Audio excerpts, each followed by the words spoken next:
Welcome to another episode of the STR Sisterhood. I'm your host, Stacy St. John, and I am so stinking excited to spend some time with you today. I know you have a choice in how you spend your time, and I am grateful that you have chosen to spend some time with me. Now, before we dive into this episode, I want to share a quote with you that I recently read, and it says, "If you take care of your mind, you take care of the world." Boy, those are powerful words. And those come to us by the founder of the Huffington Post, Ariana Huffington. Now, in this episode, I am sitting down with the one and only Tori Bolt, the co-founder of Bolt Farm Treehouse. And let me tell you, she is a world of knowledge and enthusiasm, and someone I know you're going to get a ton of value from. Now, you're also probably going to want to make sure that you have a pen and paper handy, because Tori drops some major mic drop moments when she talks about how she grew her Instagram following to over 600,000. So without further ado, let's go ahead and dive into my conversation with Tori. My friends, we are in for a treat today. I am sitting here with Tori from Bolt Farm Treehouse. And Tori, thank you so much for being here. Of course. I'm really excited for our conversation today, Stacy. Thank you. Before we jump in, I would love for you to just take a moment for any of our listeners or watchers who aren't familiar with you. Share with us a little bit about who you are and what you do. Yeah, my name is Tori Bolt. Together with my husband, Seth, we are the founders and owners of Bolt Farm Treehouse, which is a mountaintop luxury glamping retreat in Tennessee, all centered around reconnection. So we're adults only. We're really a destination for romantic getaways. And we have luxury tree houses, domes, and mirrors. And we recently opened up a spa with a view of 3 states, a cliffside wellness haven. I mean, full send. It is like ultimate luxury that meets the great outdoors. And so that's what we do. We've been doing this and growing our business over the last 10 years. I'm excited to share part of our story because it has not always been smooth sailing. It's been 10 years, but really the last 4 are the 4 that really we gained traction and a lot of momentum. And we're scaling. We're scaling our business. We're continuing to grow here in Tennessee, and we're also coming alongside others who are in the space to help you, scale your short-term rental business. Because when we started, we did it completely ourselves. No mentors, no team in the early days, and we crashed into every single wall and learned a lot of lessons the hard way. And I'm grateful for it. We learned a lot, but looking back, I'm like, wow, we really could have avoided a ton of pain and compressed time had we known a lot of things. You don't know what you don't know when you're just starting out. And so now we get to be that for others and help people win faster without making as many mistakes like we did. So I love that. That's us in a nutshell. And that brings such joy, right? To be able to help other people. For me, it fills my cup, and it sounds like it fills your cup too. I love it. Absolutely. Take us back to the early days for when you may have had this vision. What was the original spark that ignited your journey to begin Bolt Farm Treehouse? Yeah. This might be a lot of people in this space, but I do not have a hospitality background. Neither does Seth. I don't even have an entrepreneurial background. Like, my parents were a firefighter and a teacher. Like, it doesn't get more traditional, conventional than that. But I always kind of had that in my blood of just wanting to do something bigger, different, make sure I have an impact. And thankfully, like, when I met Seth, it just kind of all clicked into place. His dad is a builder and has a construction business. And so he grew up around that. And he always wanted a treehouse as a kid, but grew up, very poor in a small town in South Carolina. And that just wasn't in the cards. And this is like the really quick overview, because I want to be mindful of our time. We've got a lot to get into, but he built a treehouse by hand for our wedding day, which is just unbelievable. Crazy romantic. I know, who does that? He does. And so it was absolutely magical. We honeymooned there, and it was on our honeymoon that we just felt the power of an intentional environment. Like, wow, like this, more people need this, because I was working in news at the time. He's, part of this rock band. Like, we did not like honeymoon saying, like, let's make our business plan for Bolt Farm Treehouse and make this empire. Like, we just felt the power of the environment, because we as newlyweds were dreaming about our life, what we wanted it to look like, the environment we wanted to raise our future children in. And everything was pointing to this. I'm like, okay, the world, this. And even though like looking back, it feels pretty obvious. Like you have luxury accommodations and then you have nature. And both of those things have always existed, but nobody at that time when we were starting out had really paired them together. And we're like, oh, this is unique. And so quickly after that, we put it on Airbnb. We were blown away by the results. We had like a 6-month waiting list, featured in all the places. BuzzFeed called us the #1 Airbnb in the state, and it really took off from there. And soon after that, I quit my job. We sold our house and went all in on this dream and said, this is what we want to do with our lives. We want to make this available to more people. And that's what we've been doing ever since. I love that. Okay. I have so many questions just about that. So your husband built this treehouse specifically for your honeymoon? Like that was his intent? Maybe it's not quite as romantic as that. So he was going to build a treehouse. He wanted a respite for when he was, not traveling in cities, and he could come back and get energized and have his creative getaway. He's also a smart businessman, and he saw Airbnb really taking off, Instagram taking off. And at the time, Treehouse Masters was one of the most popular shows on TV. Right. And he's like, ooh, there's something there. Like this show is getting people familiar with treehouses, but no one's really renting them out. Airbnb gives me a place to rent them out, and Instagram gives me a place to market it. But he met me in the process, like very early on. Because, a treehouse could be anything from like rustic, Swiss Family, Robinson.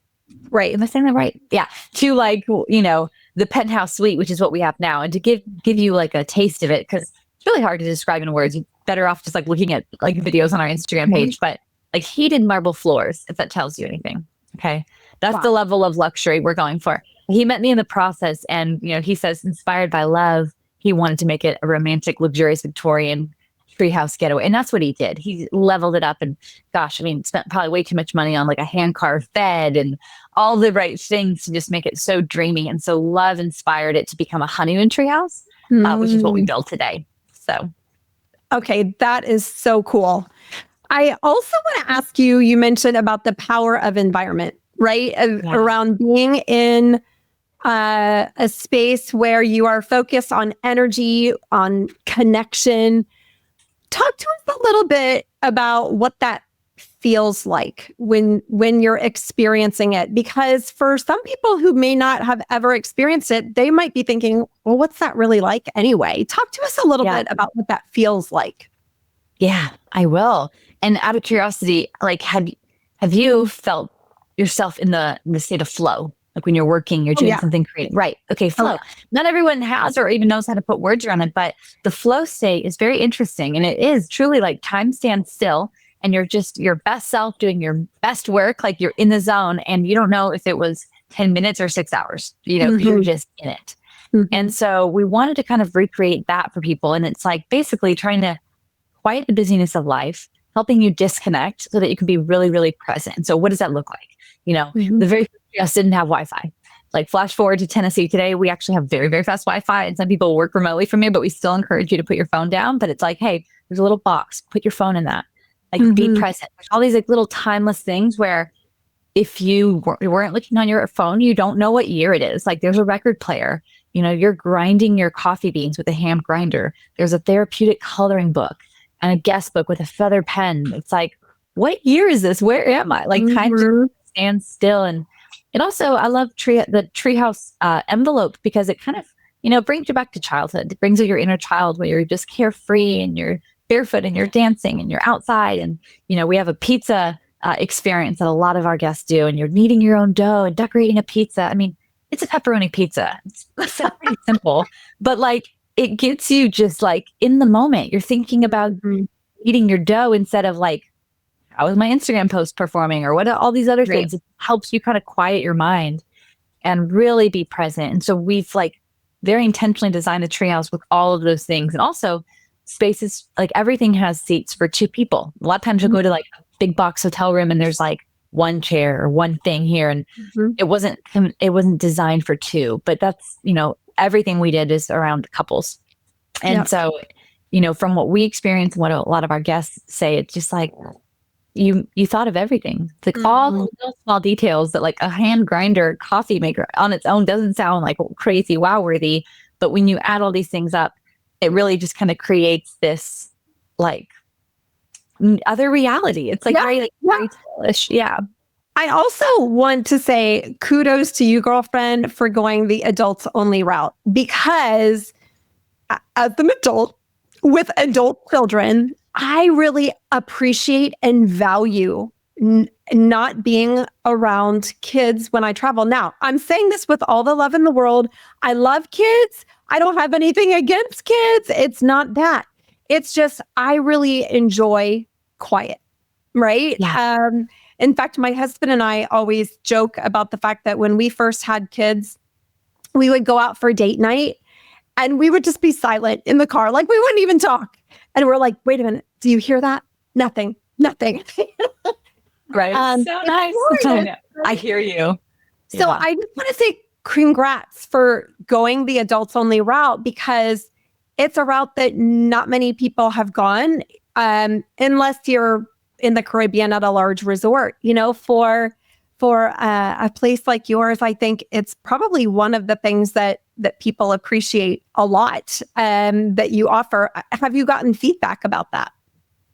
Yeah. And we also we made a mistake that I want to share in case it's helpful to anybody. I think the lesson we learned is, be true to yourself, your brand. Know your brand and your brand identity. And your goal is not to make everybody happy, and your goal is not to host everybody.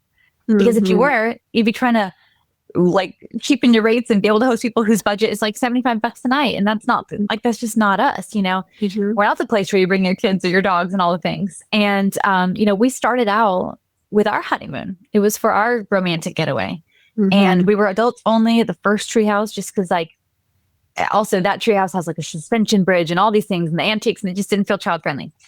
Then we started listening. We obsess over like our guest feedback, and we were hearing some people say, "Oh, we want to bring our kids here." And we're like, "Okay, well, we want to meet that need. Are we leaving money on the table, by not being able to host families?" So actually, when we opened in Tennessee, we were, for a very short period, we were child friendly and we were dog friendly for a very short time, and very quickly realized like this was a mistake. We're trying to be all things to all people, and we're losing our brand voice, because how can we, in one post, be talking about everything you just described: connection, peace, silence, and then be like, bring your kids, And so we found ourselves having like, we have honeymooners here and a screaming kid right next door.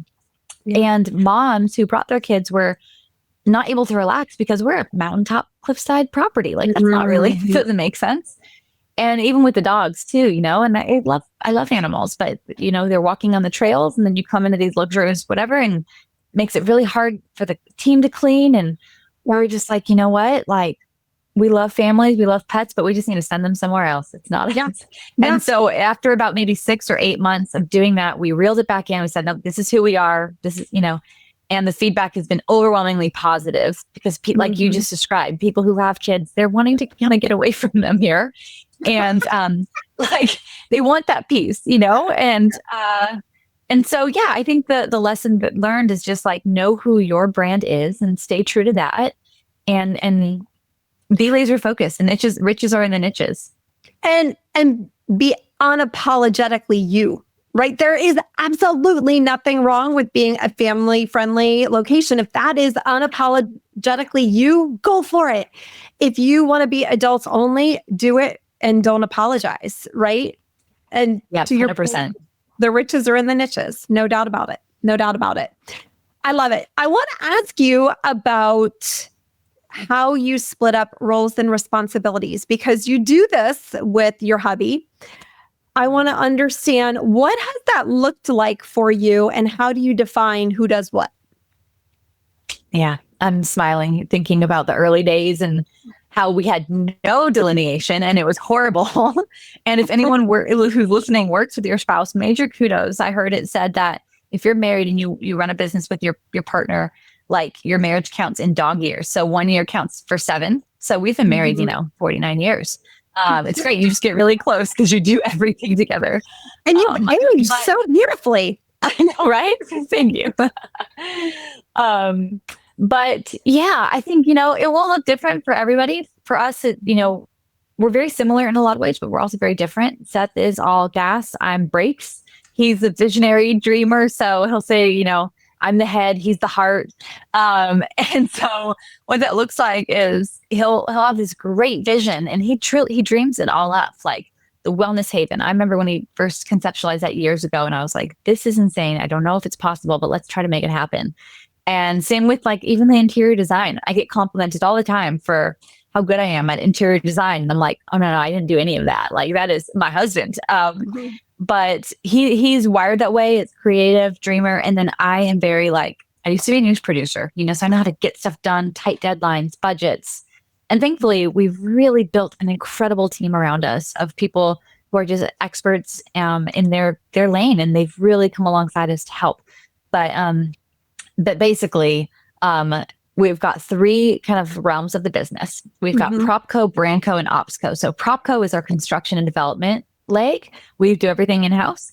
And then Opsco is like the operations, running the hotel, and then Branco, I don't know if I shared this, but we do 100% direct bookings. So we're not reliant on Airbnb, VRBO, anything.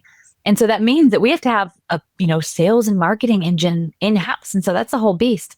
And so Seth runs Propco. I run Branco, and we just brought on a COO actually who now runs Opsco. And so what's nice about that is we have our clearly defined lanes. And so he'll often like still get my input on something. Hey, I'm thinking about this sign or this, wall texture. What do you think? And I will give my input, but I know like he can take it or leave it, and I won't be butthurt, right? Because he runs Propco. He gets to make the final call. And then same for me with Branco. I'll be like, hey, I want your opinion on this, but I'm going to make the final call. Yeah. And I think that's really healthy because before we put those like lanes in place, we just kind of touched everything together.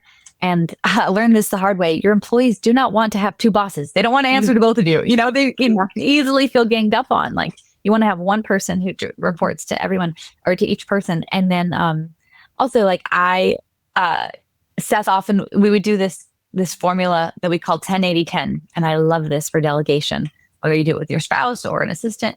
But like 10%, the first 10% is like casting vision. This is what I want it to look like, desired outcome. Here's my thoughts. Then someone else runs with it and does the execution. And then you come back in for that final 10% of here's how I tweak it, change it, whatever.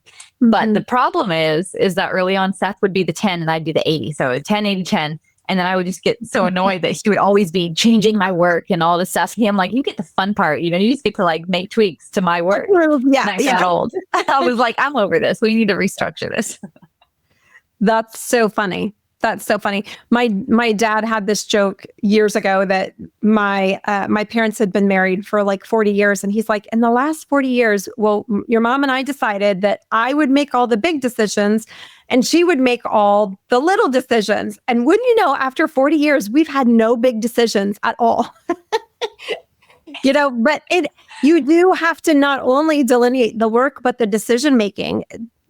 Seriously, back to the point of your team needs to know who their marching orders are for. And I don't mean that in a bad way, but just it's really, really important to have one person that is the decision maker. And I love how you've split that up.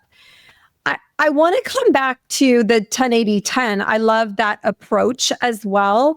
And so the thing that I think is challenging for a lot of people, and I'm curious how this is played out in your business, that 10% vision, let's say it's even building a process. I love building processes. Okay. I'm a little weird like that, but oftentimes what happens is somebody says, okay, I need to build a process for X.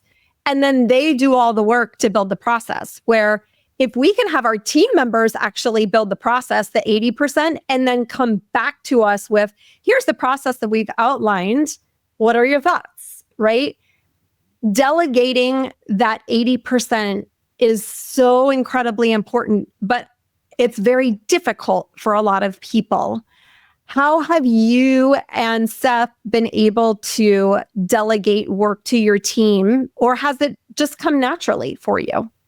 Delegation definitely did not come easy to us. I think a lot of business owners, we like control. Like we have our taste, our way, and it's hard to let that go. But I learned that it's absolutely necessary to delegate if you want to scale. And if you want to grow your team. You cannot do everything yourself. You will burn yourself out and limit your business and your growth and your impact if you do that. So for us, it was just like, okay, we have to do this. We've got to get good at it. Our friend Dan Martell wrote the book, Buy Back Your Time. And that gives really great blueprints for how to do that. Like I literally took what he laid out for working with your assistant and used that for like our meeting agenda. We've been doing it for years. But when it comes to delegation, thinking about, okay, well, what can I delegate? It's like, well, what are the things that only I can do? What are the things that are like my taste or my strategy versus just like all the little things that, it just takes 5 minutes. But did you know it takes your brain 11 minutes to reset from one task to another? So a 5-minute task actually costs you 22 minutes on either end to just get in the zone for that task. And so what are the little things you can give off to somebody else? What things are repeatable? What things can we use AI and technology to automate? What things can I eliminate? I do that on a monthly basis. Like, what am I doing that I don't need to be doing? And then I look at the 4 quadrants and like, I wish you could see a visual, but basically it's like the things that I'm good at, the things that I like doing, the things that I'm bad at, and the things that I don't like doing. And so like, where do my tasks live? And if I'm good at it and I like doing it and it moves the business forward, like I'm going to keep doing that. The first things I'm going to delegate are the things that I'm not good at and don't like doing. My life will just get that instantly better. And I think, just auditing your time. And if you're like, I've talked to so many people who are like, oh, I don't need an assistant.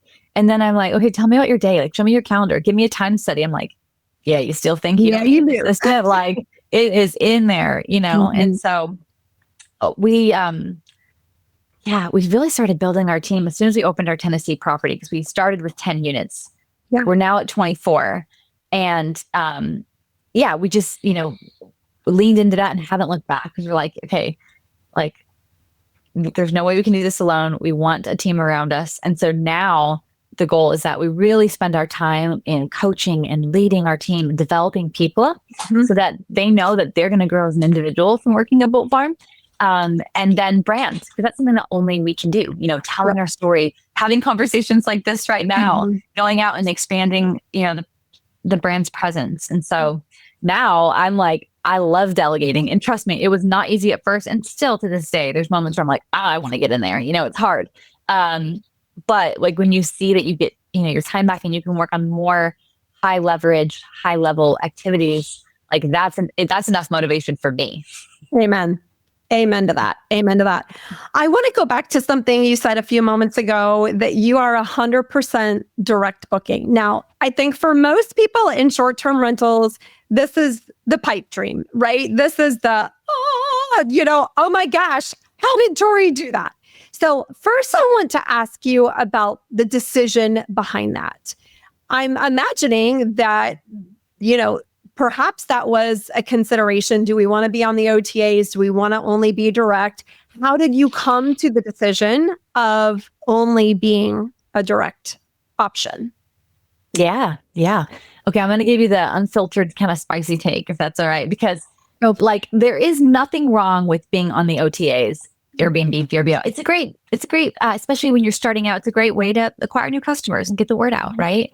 But when you zoom out, like you are giving them 15 to 20% of your revenue off the top. That is money that go right back in your pocket, your bottom line, or back to your guests.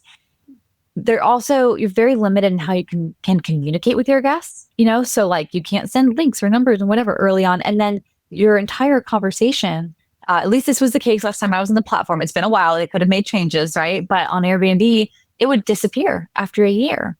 And for Bolt Farm, we want to create customers for life, guests for life, who are coming back year after year. And Airbnb made that really hard. And we first noticed some of the pain when we had multiple properties, because there wasn't really an easy way to make them all connected. Like you had to go to the host page and the host bio. You couldn't easily show all of your properties. And mind you, when we first started, we launched exclusively on Airbnb. Like that's all we did. And it worked for a season. But then we ran into some of these pain points pretty quickly. The other thing is that Airbnb and these other platforms like it's another platform that you cannot control. And so you are basically parking your business on their land, and they can make the changes at the flip of the switch. They can change the algorithm. and totally block your visibility. I have a friend who, Isaac French, he launched years ago on Airbnb and his account got suspended within a couple of weeks. And he was like, oh my gosh, what do I do?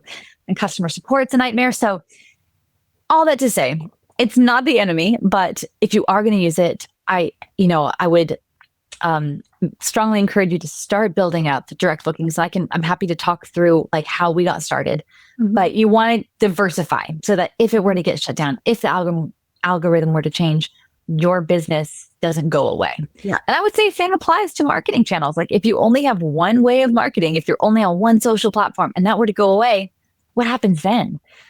So our rule of thumb is we want to see no more than 20% of our revenue coming from one channel. And oh my gosh, there's so much I want to talk about, Stacy. Okay, I need to make sure I bring it back and answer your initial question. But we actually just lived this where we were doing major changes to our website, and our web bookings went way down. Like we were having crisis mode, some problems we were working through. And if that is the only way we were able to collect money and close reservations, that would have killed our business. And we had a few rough days, but we've got all these different lines and channels still firing on 10. So it was painful, but it didn't kill us, Right. So we just lived that out and how important that is. So back to Airbnb and the OTAs and direct bookings. I think if you're just trying to get started, I mean, for us, we were just okay, well, we need a place to put all of our listings in one place. And so we made a Squarespace website, made it myself, very simple. And people were still booking through Airbnb, but we had it connected to our site, which meant everything's in one place. We could also do an email collection capture, which is huge because you own that, right? It's even better than social platforms. And then 3 is you can actually, you can install pixels and different tracking softwares where you can see who's been on your website and who's left. And now you have this whole abandoned cart flow of people who are interested but didn't book, and you can now retarget them. And so that was where we started. It was literally Squarespace, and then MailChimp. We're just website and talk to people.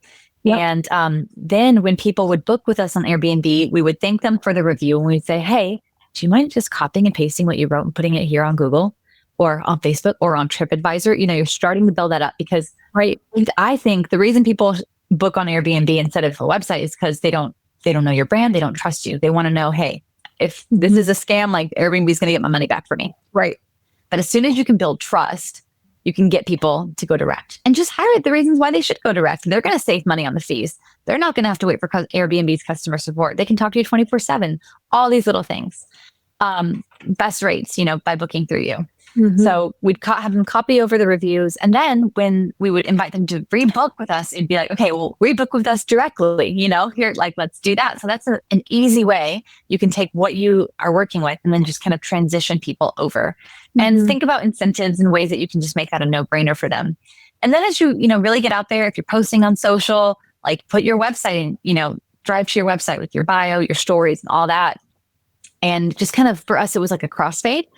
It's not you need to kill Airbnb right away, but you just do that. And then as soon as you feel wow, I'm at a point where I don't have to give the OTAs 15% of my revenue, I'm comfortable just, whatever, doing it all directly, then make the switch. But for us, yeah, it was kind of that crossfade. And I think it's all about building trust. Hey there, sisters. I am so excited to share a little love for today's episode sponsor, a tool I cannot imagine running my short-term rentals without. It's called StayFi.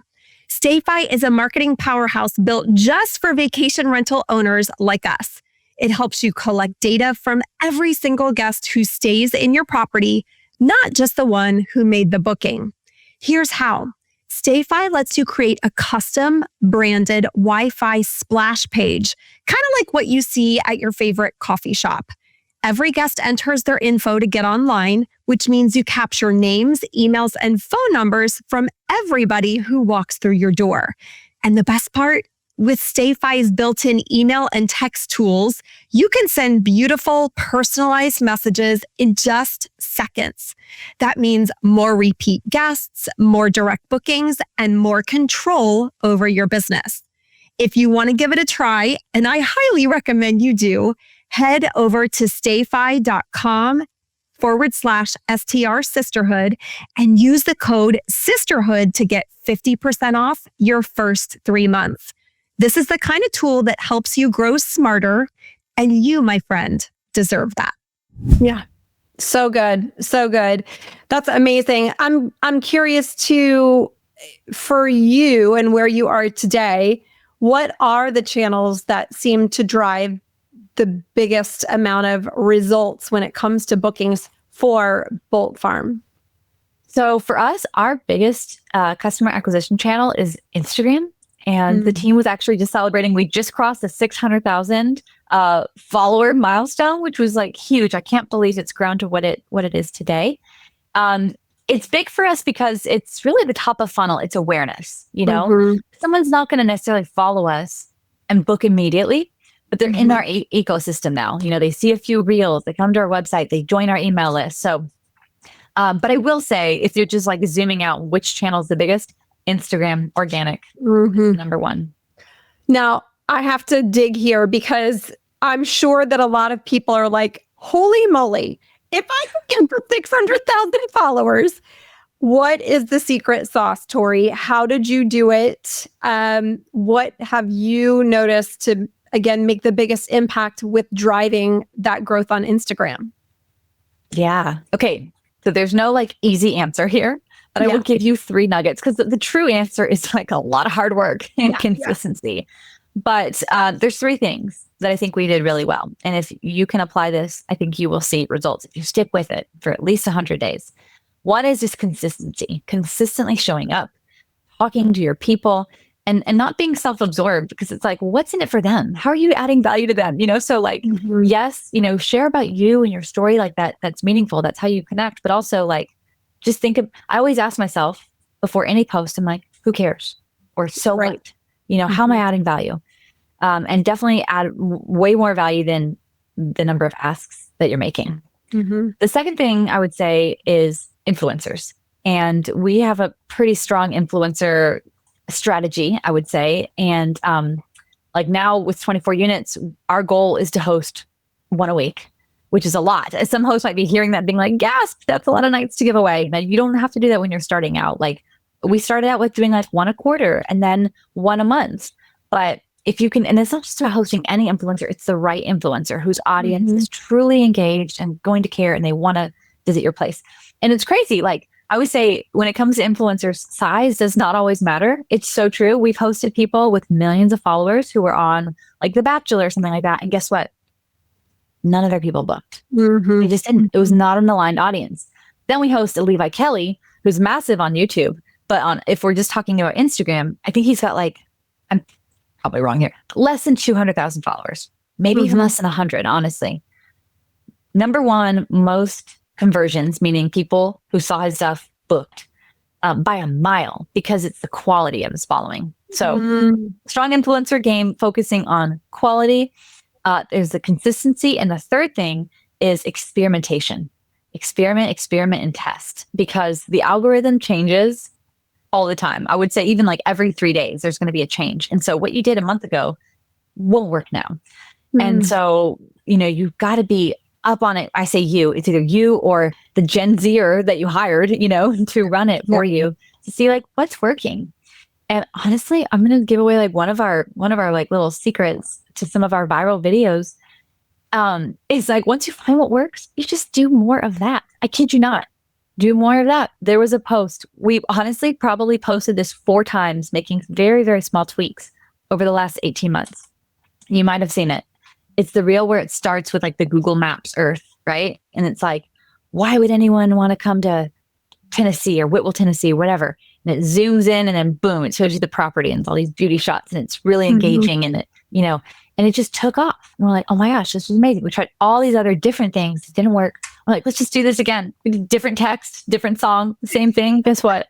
Millions of views. Again, like it's not that great. It's not that complicated. Like do more of what works. And something that I found I thought was interesting when I learned this is, at least right now, because again, this could change like next week, but Instagram favors saves and sends even more than likes and comments. So like more than, if you look at our post, like my post recently on my page, I haven't been saying like tag a friend. I'm like, hey, send this to someone who could use this or needs to know this, because they want to see like, are you sending this? And that's how it really gets momentum. And when the algorithm realizes like, oh, people like this, people want it, then they'll put it on the homepage. And then that's how tons of new people who aren't even following you can see your stuff. Interesting. So people, that's what we're talking about. That's why Tori was where she is when it comes to Instagram. That's amazing. Amazing. All right. I want to ask you about mindset, because I heard you when we started saying, hey, I've never been in the hospitality space. I've never been an entrepreneur, but yet here you are, a successful entrepreneur in the hospitality space. I want to ask you a little bit about the mindset behind that. Did you find as you were starting out and growing and evolving that you had to shift the way you were thinking? Have you ever experienced that? And can you share an example of what that may have looked like for you? Yes, 100%. And I'm so glad that we're going here, because I truly believe that mindset is everything. It's the foundation for success, because the only way that you can truly fail is if you quit. And you're going to quit if you talk yourself into quitting. It all starts in your mind. Like, I am somebody who does not have a high tolerance for pain or whatever. And I had an unmedicated childbirth. It was a dream scenario, and it was shocking. Like, if you told me that was going to be me, I'd be like, yeah, no way. Mindset. I trained my mind for months, and it worked. So it's just kind of like an outside of business real life example. But to your question about, did I have to have any mindset shifts along the way? We had a huge one, and it honestly changed everything for us. When we were first starting out, we're bootstrapped, scrappy, and we still are today, right? All the things, but we were very hard-headed. It was just me and Seth, and we're like, we can't afford mentors. We can't afford coaching, workshops, mastermind. Like, we can't afford that. Every dollar is going into our business or paying our bills. And we've got to just figure it out ourselves. That was our mindset at the time. And so what that looked like was literally 6 years of crashing into walls, making very painful mistakes. And like, when I mean painful, I mean like 7 figures of mistakes. We did a whole development in Charleston that failed because we missed something. We had a broken link in our chain, and we didn't have future entitlements, and they adopted anti-Airbnb regulations that they didn't have at the time, and it shut our business down. Like, that's a 7-figure mistake. It cost us years. And so after that failed, we had that was a really, really hard time. And like, I think a lot of people would have quit after that, but we were like, no, we believe that this is a good thing. People need this, and this is what we're supposed to be doing. We just made a mistake, and we did it in the wrong place. And the definition of insanity is doing the same thing and expecting different results. And so we're like, well, we don't want to be insane. We are going to change some things. What are we going to change? Okay, we're going to surround ourselves with mentors and people who have done what we want to do. And people who we can phone a friend. Because a lot of times the answer to your problem, your question, it's not what, it's who. Who has done this? Who do I need to ask, And so we're like, okay, let's flip the script. Let's do this. And so we invested more money than like I had ever spent, on personal development. I was like, oh my gosh, this better pay off.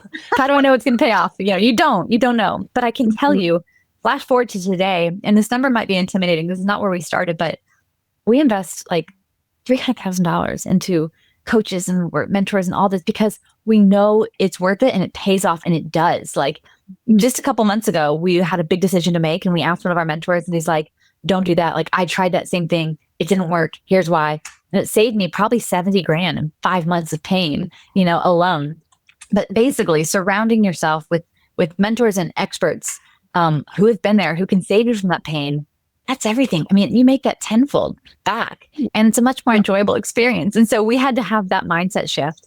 And that really changed the game for us. You could see when you look at our revenue over the last 10 years, the last 4, when we started investing in mentorship in ourselves, and like, that's when everything really started to take off. I think that's so interesting. And I also believe wholeheartedly in the power of mentors in investing in coaching and training. And, for me, I call it knowledge hacking, where it is, I'm literally able to plug in. I literally think about plugging in an electrical outlet. I'm plugging myself into someone else's knowledge or experience or mistakes, right? And so it can truly create huge momentum in your business because you're able to do a quick download and turn literally decades into days, right, of experience. So I love that and am 100% aligned. I think where some people trip up is they look at coaching or mentoring as an expense. And I would offer that it's actually an investment in your business. If you believe in yourself, which that's a whole other topic of discussion, but if you believe in yourself and believe in what you're looking to build, I believe one of the fastest and best ways to get there is to surround yourself with other people who have been there, because again, you can plug right into them and not have to reinvent the wheel or live the mistakes. Tori, I know you and your hubby are also now sharing some mentoring and coaching with others. Tell us a little bit about that. Yeah, so we're now leading these workshops at Bolt Farm. And what I love about it is that it's at Bolt Farm. Like, it's in the core of everything. You know, you see behind the curtain of everything we do. We're bringing you into our ops building and where we do laundry and the job site and like all the things, really pulling back the curtain. And we keep it really intimate.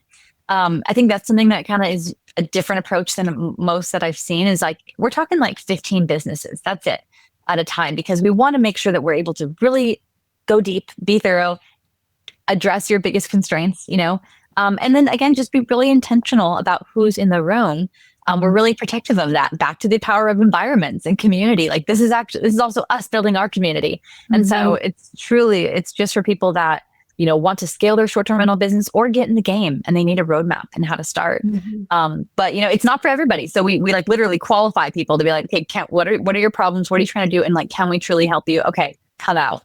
And so you get to be a guest for 2 nights. We do these like fancy dinners. So you're also experiencing like how we do our guest experience, you know, but also just teaching on everything. I mean, I'm talking construction, team, operations, sales, marketing, hiring, all the things. But what's really fun, and we're actually gearing up to do one on Wednesday. We have one coming up very soon here. Everyone sends we do like pre-work ahead of the workshop, so we can really understand where each business is at. And so no 2 workshops look the same. Like, we hit every topic, but we might go way harder on tech, because a lot of people in the room are having tech challenges, you know? And so it really is customized to the people in the room. And it's awesome. And then from there, there's an opportunity for like ongoing mentorship with our mastermind. And it's really cool. Honestly, like, we have a platform for our mastermind group, and like, that has pretty much replaced social media for me. Like, yes, I'm active on social in terms of like creating content, but in terms of like consuming, you know, it's so easy to just like open Instagram or Facebook and be like, whoa, where did the last hour and a half go?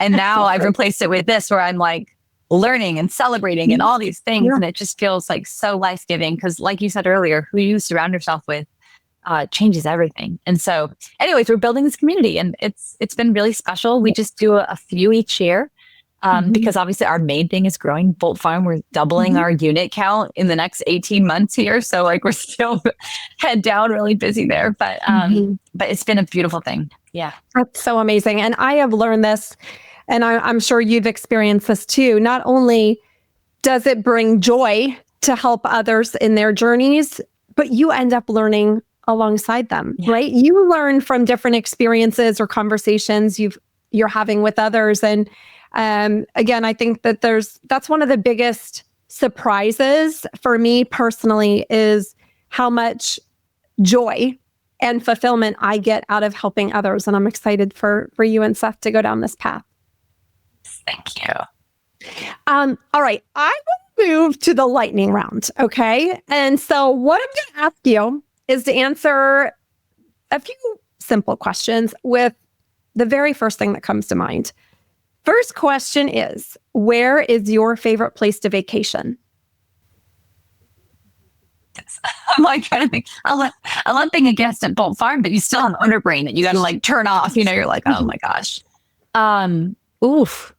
Tulum, Mexico. There's a place called Ahau on the beach. And Tulum is way more popular and loud and crowded than it was when we first fell in love with it, but it's still this place is wonderful. We go there and we don't leave. Love it. Wow. Okay. What is one place you've never been that you want to visit? Bali. Been on the vision board for years. I got to do it. One of my team members just spent a month in Bali, and she's a scuba diver and surfer, and some of the videos that she shared, I mean, it's just magical. Love it. Okay, next question is, what's one thing you know now that you wished you knew when you were starting out in the world of short-term rentals or hospitality? Failure is okay. And it's going to happen. I am a recovering perfectionist and people pleaser. And the thought, you too? Yes. The thought of failing was like just overwhelming because, and when I say failure is okay, you have to avoid the level of failure that like gets you out of the game of business, that shuts down your business, that kills you. Okay. I'm not talking about that. I'm talking about like the big mistakes that are pretty painful and oopsie moments or embarrassing things. Like they are part of the process. And if you're not failing, you're not pushing the envelope enough. You're not doing enough. So like then dream bigger, go harder. If you're not having some failures, like then you're not pushing the limits. So being more comfortable with failure. I love that. And I always talk about failing forward, right? So one of the biggest challenges for people, again, is when they fail, they retreat, they get fearful, and then they retreat back to their comfort zone because they don't like the feeling that failure brings. I believe that when we just decide to drive right through it and look for opportunities, what can I learn from this failure? What can I put into place to keep this from happening again? What can I teach someone else or help someone else avoid? Those are opportunities for us to take that moment or experience and turn it into something positive in our lives and in our businesses. All right, next question. What is the best piece of advice you've ever been given? Okay. Best piece of advice. You said go to the first thing that comes to mind, and it's honestly relationship advice. And for us, it was take the word divorce out of your vocabulary. Just don't even let it be an option.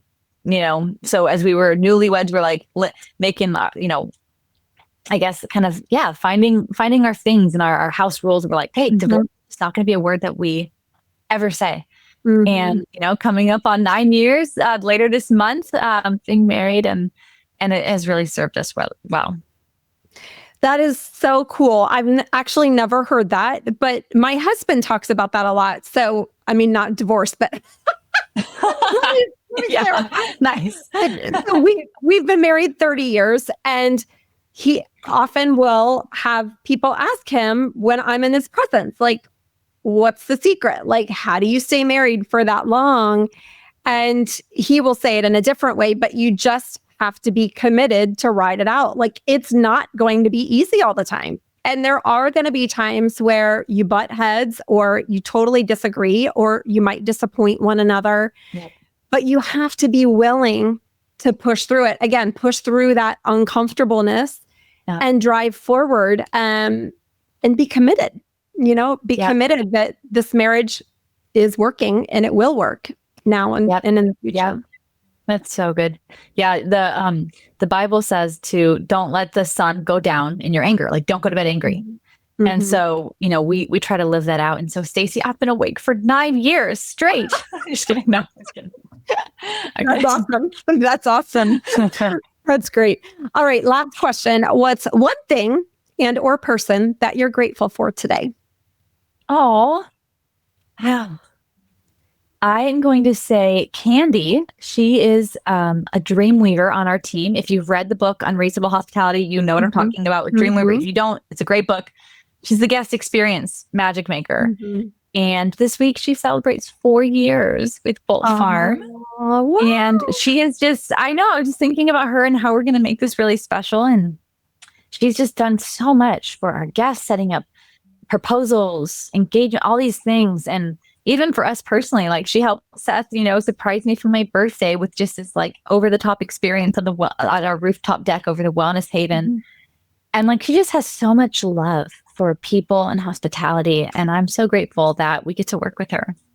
Amazing. Amazing. Candy is really sweet to work with, right? Is that what you're saying? Yes. I know. Tori, if people want to find out more about you, about your workshops that you're leading, about coming to stay with Bolt Farm Treehouse, where is the best place for folks to find you online? Yeah, just come to our website, boltfarmtreehouse.com. That's where you can look into staying or coming to a workshop. You can hop on a call with our team. We're also everywhere on social. Instagram is my favorite. So my name is Tori Bolt or Bolt Farm Treehouse. I love it. Tori, this has been so fun. Thank you so much for being with us. Thank you. Really enjoyed it. All right, girlfriend. Building a business while trying to live your best life is kind of like juggling flaming swords while you're blindfolded. It is not for the faint of heart. And that's why I wrote this book, Live Big. It's the mindset, the motivation, the strategy. You need to stop second guessing yourself and start moving with purpose and maybe a little more peace of mind while you're at it. If you're ready to breathe again and grab a copy, head on over to livebigwithstacy.com. And let me tell you this, you do not have to do this business thing, whether you're in short-term rentals or anywhere else. You don't have to do it alone. I hope this helps. Grab your copy.